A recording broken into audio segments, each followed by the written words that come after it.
Pemirsa, jika tidak ada perubahan, besok Kamis 10 Oktober 2024, Megawati Soekarno Putri direncanakan akan bertemu dengan Presiden terpilih Prabowo Subianto. Pertemuan dua elit nasional yang menahkodai PDI Perjuangan dan Partai Gerindra ini diprediksi akan mengubah konstelasi politik nasional. Ini bisa menjadi titik balik pemerintahan gotong royong di mana seluruh parpol terserap seluruhnya di kabinet Prabowo Gibran. Tetapi di sisi lain, ini adalah sesuatu yang bahaya dan selalu diingatkan aktivis demokrasi dan analis politik bahwa pertemuan itu akan menjadi awal matinya oposisi yang kemudian akan mengancam demokrasi di negeri kita. Demokrasi yang tanpa oposisi bagaimanapun adalah malapetaka bagi kehidupan demokrasi yang ditegakkan dengan air mata, darah, dan nyawa tahun 1998 silam. Kami telah bersama politikus PDI Perjuangan Aryo Seno Bagaskoro serta analis politik Ikrar Nusa Bakti melalui sambungan Zoom. Selamat sore Prof. Ikrar dan selamat sore Mas Seno. Sore Mbak. Selamat sore Tasya. Selamat sore Bung Seno. Iya, terima kasih sudah bergabung bersama NTV Prime. Sebelum kita mulai perbincangan ini, kita akan sama-sama mendengarkan pernyataan dari Puan Maharani. Seperti yang sudah disampaikan, tetap dalam komunikasi yang intensif dan apakah akan menempatkan salah satu kader atau tidak, kita tunggu saja. Nggak menjadi kendala, tempat pasti asik-asik aja dan Bu Mega dan Pak Prabowo sama-sama menghargai atau tidak ada keberatan nantinya tempatnya di mana. Ya, pemirsa, langsung saja kita akan berbincang dengan narasumber yang sudah bergabung melalui sambungan Zoom, Ikrar Nusa Bakti dan Aryo Seno Bagaskoro. Saya ke Mas Seno terlebih dahulu. Mas Seno, itu pernyataan dari Puan Maharani, tapi bulan lalu ada pernyataan seolah-olah semakin intensif. Yang kita ingin tahu, apakah sudah tahu kapan, di mana, dan seperti apa kira-kira agenda pertemuan besok? Ya, terima kasih Mbak Rasyad. Tapi kalau bicara tentang pertemuan Bu Mega dan Pak Prabowo, memang ini kan wacana lama yang sudah dinanti-nantikan oleh banyak orang. Artinya pasca Pilpres itu bagaimana Bu Mega sebagai Ketua Umum Partai Pemenang Pemilu Legislatif dan Pak Prabowo sebagai Ketua Umum Partai Pemenang Pilpres sekaligus sebagai Presiden terpilih. Artinya ini menjadi satu momen yang dinanti. Dalam pertemuan itu bagaimana nanti berbagai macam persoalan dibahas, persoalan tantangan geopolitik kita ke depan yang tidak mudah, persoalan membangun bangsa yang tentu saja membutuhkan komitmen dari banyak pihak, dan itulah concern PDI Perjuangan selama ini. Membangun bangsa tidak hanya inward looking tetapi outward looking, dan cara paling efektif adalah berbicara dengan pemegang kekuasaan eksekutif. Dan dalam konteks itu saya rasa pertemuan besok bukan, apabila memang terjadi, bukan pertemuan yang transaksional atau pertemuan yang pragmatis, tetapi memang pertemuan yang membicarakan high context politics. Dan oleh karena itu momentum atau timing yang terbaik, saya rasa antara Bu Mega dan Pak Prabowo sama-sama punya pengalaman panjang di dunia politik Indonesia pasca reformasi, dan oleh karenanya pasti memiliki intuisi politik yang terbaik. Kapan pertemuan itu akan terjadi? Cuaca politiknya kan mengatakan sebelum pelantikan tanggal 20 Oktober besok. Apakah itu H-10 pelantikan? Apakah itu H-1? Apakah itu H-2? Saya rasa bisa-bisa saja itu terjadi. Tergantung bagaimana intuisi politik dan kontemplasi politik dari kedua tokoh ini. Mas Seno tidak membantu nih, tidak menjawab dengan tegas ini. Jadi besok ada atau tidak pertemuannya, Mas Seno? Ya bisa-bisa saja. Ini kan apapun bisa saja terjadi kan. Bu Mega ini kan seorang politisi yang sangat kontemplatif.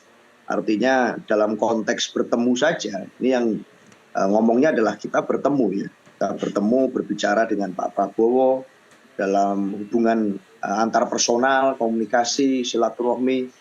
Dalam makna itu saja butuh waktu cukup panjang untuk berkontemplasi, memikirkan momentum yang tepat.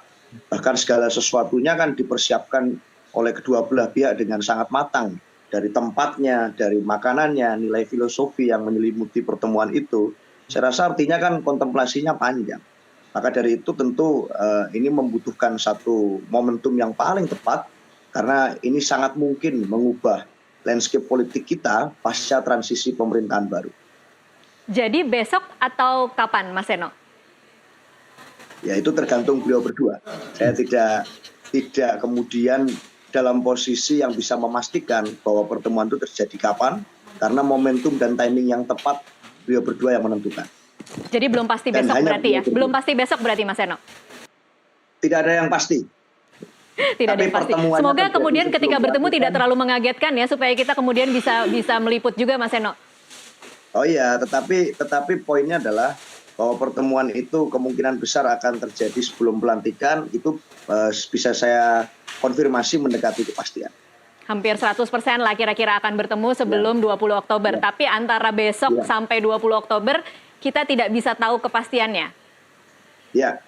Oke, baik, saya ke Pak Ikrar dulu. Pak Ikrar, apa artinya ini ketika Megawati ingin bertemu dengan, bukan Megawati yang ingin bertemu, ketika ada wacana pertemuan antara Megawati Soekarno Putri dengan Prabowo Subianto sebagai presiden terpilih sebelum pelantikan kabinet 20 Oktober?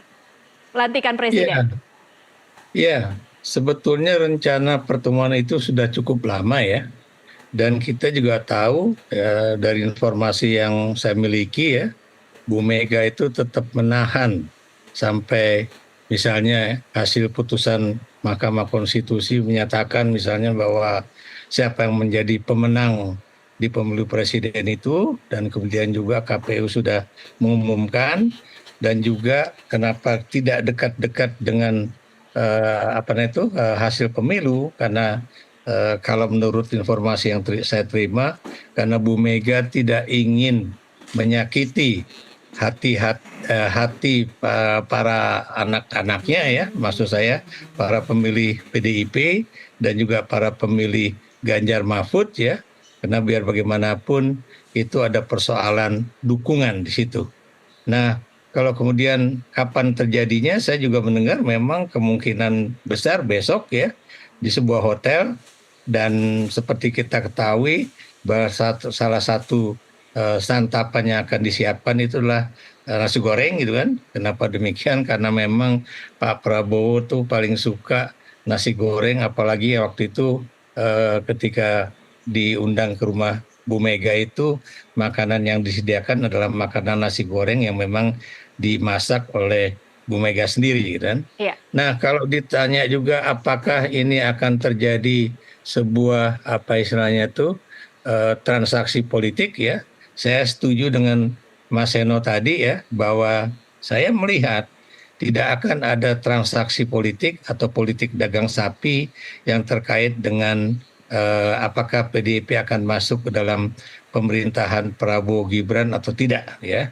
Kenapa demikian? Karena seperti yang saya utarakan di YouTube yang baru saja saya buat ya, ini saya baru punya YouTube seminggu yang lalu, dan dalam kaitannya dengan pertemuan Megawati dengan Pak Prabowo ini saya juga mengatakan bahwa ini bukanlah suatu pertemuan yang spektakuler. Kenapa demikian? Karena buat saya ini adalah satu pertemuan di antara dua tokoh politik ya yang pernah berpasangan sebagai calon presiden dan wakil presiden pada 2009 yang lalu ya, dan kemudian berbeda posisi antara tahun 2014 dan 2019 yang lalu ya, bahkan juga pada 2024 kemarin ya. Walaupun pada 2014 dan 2019 kita tahu PDIP masih menjadi pendukung dari Joko Widodo ya. Sementara pada 2024 kemarin Joko Widodo adalah pendukung dari Prabowo Subianto. Oke, Pak Ikrar. Ya. Iya, Pak Ikrar, tapi mengapa Anda kemudian bisa begitu percaya bahwa tidak akan ada transaksional, tidak akan pragmatis? Karena kan kalau kita mencoba mengetahui bagaimana dinamika di dalam internal PDI, kan tidak sepenuhnya kemudian satu suara untuk bagaimana posisi di pemerintahan ke depan. Betul, ya. Jadi saya melihat bahwa di dalam PDIP memang ada yang menginginkan agar PDIP itu masuk ke dalam pemerintahan ya. Tapi kalau kita lihat dari sejarah politik PDIP dalam pemilu di Indonesia sejak adanya pemilu presiden, itu Megawati tidak pernah mau PDIP bergabung dengan pemerintahan ya, baik meminta ataupun diundang, jika PDIP tidak, kalau istilahnya Bu Mega tidak memiliki apa istilahnya suara yang cukup untuk menjadi pemenang pemilu gitu kan. Baik. Jadi dan itu terjadi pada 2004 dan juga 2009 yang lalu ya, di mana PDIP mengambil posisi di luar parlemen ya, di luar pemerintahan, dan tampaknya pada 2024 ini juga sekali lagi PDIP akan mengambil posisi di luar pemerintahan. Baik, Pak Ikrar, kalau kemudian momennya sebelum pelantikan, pesan apa yang ingin disampaikan oleh kedua tokoh ini? Apakah ada pihak-pihak yang ingin dibuat ketar-ketir dengan pertemuan mereka berdua? Ya, yang jelas ya, tentunya Pak Prabowo dan Bu Megawati itu akan memiliki suatu persetujuan politik yang sama atau pandangan politik yang sama ya. Bagaimana PDIP akan menjadi ya oposisi loyal ya, kalaupun Bu Mega itu tidak mau menyebutnya sebagai oposisi, tapi sebagai partai yang berada di luar pemerintahan tapi loyal ya. Baik. Dan apa yang saya katakan loyal ini, bahwa kalau memang misalnya kebijakan pemerintah itu dianggap sesuai dengan kepentingan rakyat, itu pasti PDIP akan mendukung dari luar pemerintahan, itu yang disebut dengan bipartisanship ya. Jadi antara pemerintah dengan PDIP akan saling mendukung. Gitu. Nah kemudian tentunya juga PDIP juga akan menyatakan bahwa kita juga akan saling mendukung di dalam berbagai pilkada yang akan datang ya, seperti misalnya yang terjadi di kota Bekasi misalnya ya.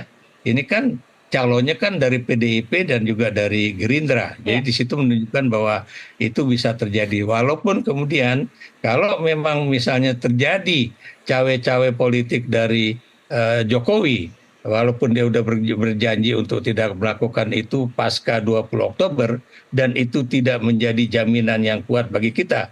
Karena biar gimana pun Jokowi sering mengatakan bahwa tidak akan begini, tidak akan begitu, tapi dalam realitas politiknya dia akan melakukan itu. Jadi yang ingin saya katakan di sini, tentunya Pak Prabowo dengan Ibu Mega itu akan punya sepakat ya, bahwa jangan sampai Indonesia itu jadi sebuah kerajaan ya, dalam arti kata bahwa mereka akan sepakat agar yang namanya dinasti Jokowi itu kalau bisa tidak bisa menguasai Indonesia. Oke, kita harus break dulu untuk azan maghrib. Pak Ikrar dan Mas Seno ditahan dulu, kita akan kembali usai jeda azan maghrib. Pemirsa tetaplah bersama kami.